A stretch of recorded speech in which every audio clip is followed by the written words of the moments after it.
Hi, my name's Jake Wright. I'm an engineer, and I am the artist behind Titan Prints. I started developing this process for effectively drawing in titanium.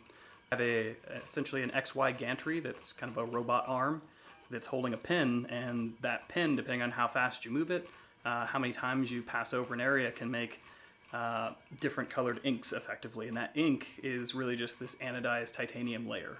Anodization is just this process of adding an oxide layer to a metal. There is nothing cool about anodizing innately, unless you're working in one of two really cool metals that are titanium and niobium.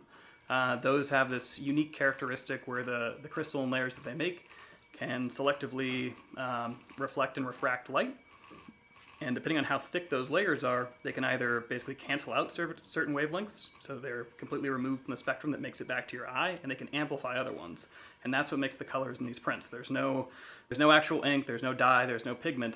All the color that you see is basically coming from an optical illusion where your eye gets tricked by light coming in, going through this really, really thin, like 200 nanometer thick, shorter than the wavelength of light and air crystalline layer. And when it comes back to you, all of a sudden, instead of just seeing white light, you've got these really vibrant greens and blues and purples and tans.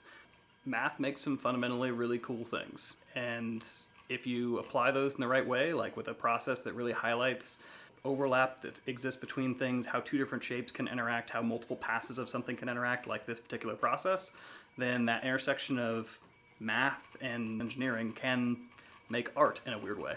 If you were like an astronomer and you're blown away by looking at the galaxy and seeing like all these crazy shapes and colors that you get from looking through a telescope at the Milky Way.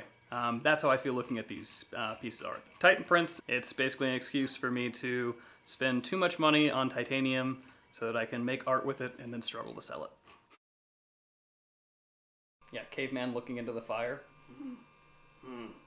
Unga bunga, like anodized.